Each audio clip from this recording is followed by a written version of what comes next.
Mesdames, Messieurs, bonjour. Merci de rester avec nous sur Dakaractu. Nous recevons Dewo Akizimana, président du CIRID.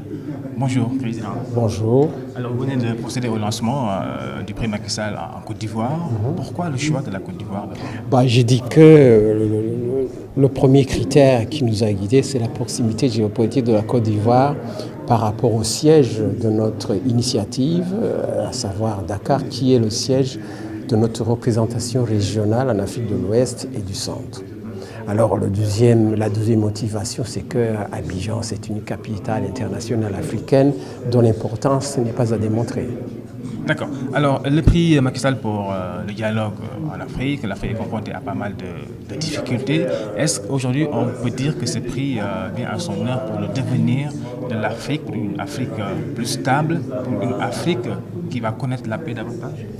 Difficultés, oui, il y en a eu, mais nous sommes arrivés à gérer en ce qui nous concerne le parcours que nous avons emprunté depuis le 2 juin de l'année passée, quand à Genève nous avons décidé de créer un prix qui s'appelle un prix Macky Sall pour le dialogue en Afrique, parce que la première réponse à la difficulté que nous avions, c'était de trouver un porteur, un non-porteur de notre rêve, et le président Macky Sall a très bien accepté notre proposition. Il a accepté avec beaucoup de reconnaissance et aujourd'hui nous pouvons dire que les choses sont vraiment en marche.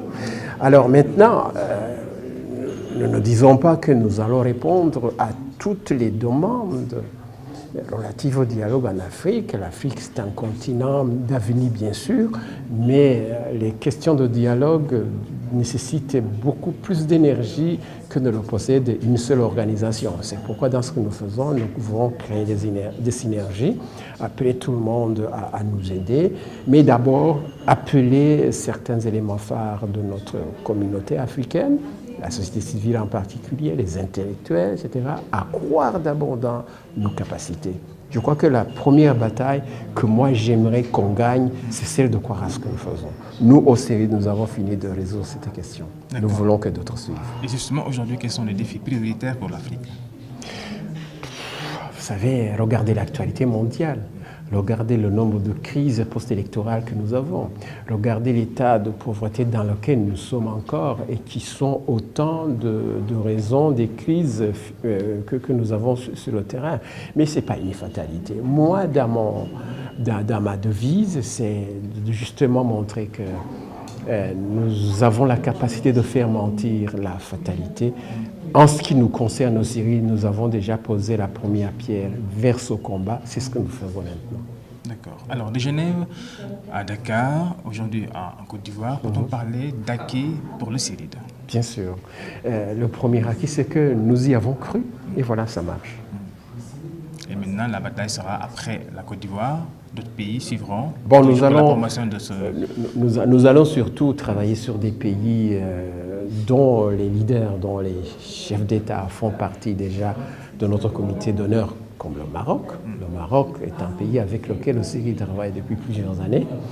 Puis nous irons dans des régions où il faut absolument aller parce que le dialogue y est un objectif majeur, c'est l'Afrique de l'Est, qui tient dans 2 semaines un sommet de chefs d'État qui va se pencher sur un certain nombre de questions régionales, dont la question de la paix et la question du dialogue.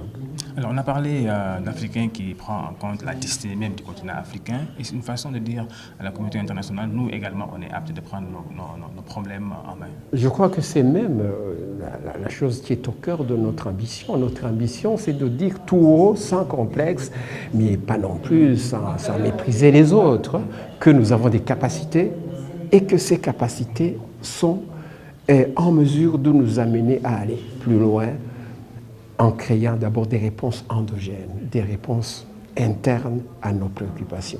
Quand l'Union africaine dit qu'il faut que les conflits, les problèmes africains soient résolus par des Africains, nous entendons 10 sur 10 son message. Et d'ailleurs, l'un des objectifs du concept Prix Macky Sall pour le dialogue en Afrique, c'est de vraiment fournir une plateforme à l'Union africaine pour que celle-ci réussisse son pari.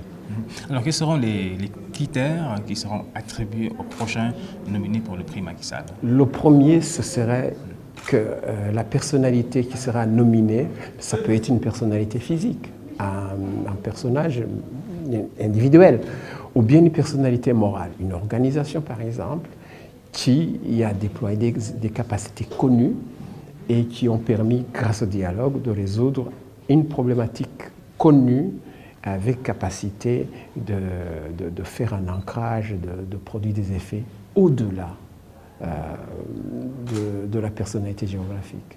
Avec ce prix Macky Sall pour la paix, l'Afrique a le droit aujourd'hui de rêver. Bien sûr, mais nous devons être les premiers à y croire. C'est ce que nous avons fait. D'accord. Merci beaucoup, Président. D'accord, merci.